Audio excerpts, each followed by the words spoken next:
So in an ideal world, you can take your brake lines off, take them to the bench, put them in a vise, and then do your flaring. What I've experienced is that either the line's a little crusty on one end or it's really long and really complicated and it's buried in the vehicle.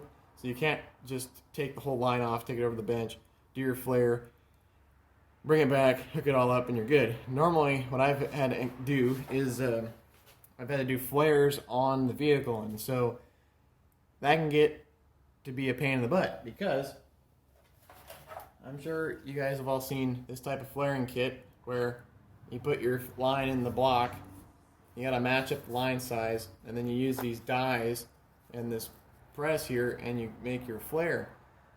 And what I've experienced with brake lines is that they use that really small 3/16 die. Well, that 3/16 die, if you look at one in this kit, if you look at this 3/16, this is a I believe a 3/8 or I don't know, a quarter. Yeah, there we go, quarter. You can see here where when you make this really skinny, you're gonna have problems because it's going to end up bending. If this isn't perfectly straight and the clamp isn't perfectly straight, if everything isn't perfectly straight, what'll happen is this, or if the line's really hard, which I've been finding with these steel lines is really hard, I've broken 3 of these little 3/16 dies because what happens is it moves down and then it kinks over a little bit and then it'll never give you a straight good flare. So I went and looked around and found that somebody out there came up with a brilliant idea for doing just the 3/16. They use this kit. Okay, so this is great for 2 reasons. One, there's no way to bend and break off and deform your die, and 2, this handle helps it so you can do it on a vehicle. So this is perfect for doing a flare job on the vehicle. And I'm not sponsored by Titan or whatever, O'Reilly's or anybody, but I found this at O'Reilly's. It's a Titan 3/16" double flaring tool. So I'll show you how it works here. Ultimately, what you do is like with any flaring, you gotta get a nice straight piece of line. You gotta take some kind of cutter. I like to use this little red cutter here, and you stick it on your line, you cut your line off, and you get a nice long straight stretch. You make your cut, and then what you do is you get your fitting, and you fit your fitting on here, and then I take a file to the end of my flare, or my cut line, sorry, not my flare, but my cut line, and I file it off and just put a tiny little bevel on it and get all the burrs off of it. So that way this fitting will slide on, right? So I get the fitting slid on here. Alright, so I'm going to demonstrate how this thing works. It's really, really simple. So you take your tool, and you take your brake line. I'm going to just demonstrate with this cut-off piece. And it's relatively straight. Like I said, you'll take your flare, or your fitting, and you slide your fitting on here. And it's got to be past the edge of the tool, so you need a long straight piece at first. So then, what you do is you take your tool, and you slide this in the end here, like so. And it'll protrude through this window. You can look in there and see it. And you take the plug in the kit, and then you run that down. You just finger tight these guys, so that way it can still slide. And then you run that on there like that, so until it bottoms out. And that sets your depth. So then, what I like to do is take a wrench.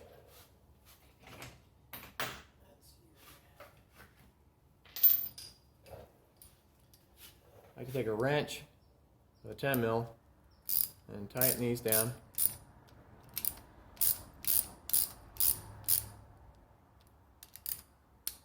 Like I said, you can do this with the brake line attached, hang on the vehicle. So that's how I did all these.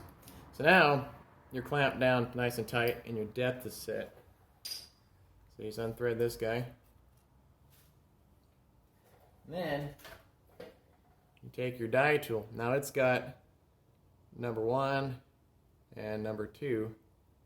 And so you put number 1 in first, and it's going to make that flare end, and then number 2 is going to push that center in so you get that nice clean looking flare. So you thread him in here. Now you're clamped on. I take an 18 millimeter deep, and then you just go as tight as you can. And what will happen is this neck here will be flat with the tool.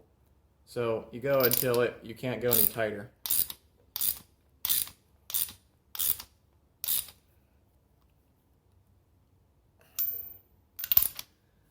Just about like, sorry, I had to get close to my chest here.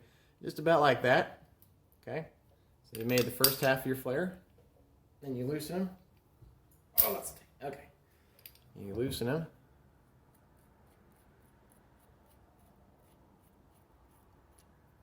Turn them around.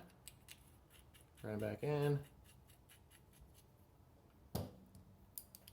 Crank them down.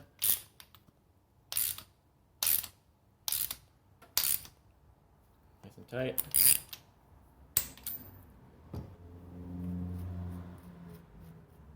Take the tool, the die back out. And so also the kit comes with a little bit of lube. You just put a little bit of grease on the end of it just so it goes in there nice and smooth. I didn't put any lube on here because it's already covered in it. Because I just did a whole bunch of flaring. Then we grab our 10 millimeter again. And we just loosen up our tool.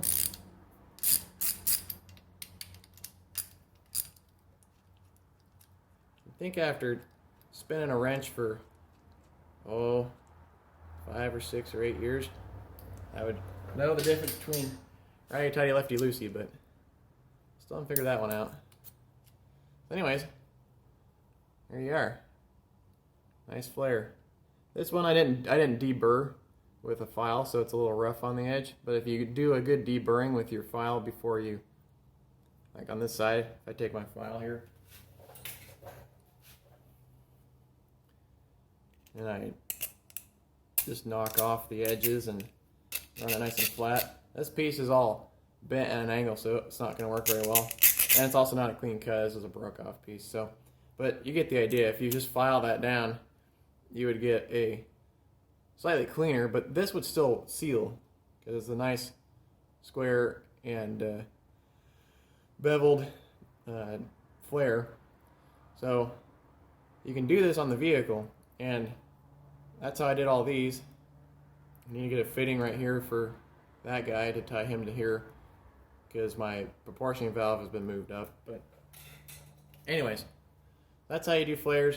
That's how I use this tool. Like I said, I'm not sponsored by O'Reilly's or Titan or anybody, but whoever came up with that's a flippin' genius. So the other tool I use for doing brake lines is for big stuff, like if I was doing fuel lines or anything like this fuel line here I'm going to have to move. I use one of these. It's just a tubing bender. It's got 3 different sizes.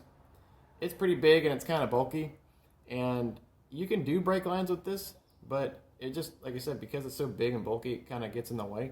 So what I've been doing, I've been using this guy, and again, you can do your bends on the vehicle. So like this bend here, I use this little tubing bender, and these are all cheap. This guy I believe was $7, and then this kit I think was maybe $10. So I honestly say those are like must-haves if you're doing any kind of flare jobs on brake lines, because all your brake lines, at least I haven't seen any brake lines that aren't 3/16s. So if you're doing a bigger brake line, or a bigger line, if you need to do a bigger flare, this tool's not going to work because it's just for 3/16s. But if you're doing bigger lines, I don't see why the traditional flare tool would not work, because all these are a lot thicker, and I don't think that they're going to tweak over and break on you. So I'm going to just go out on a limb here and say that this tool's good for big stuff, like if I do a flare on this fuel line. But for the small brake lines, get you one of these.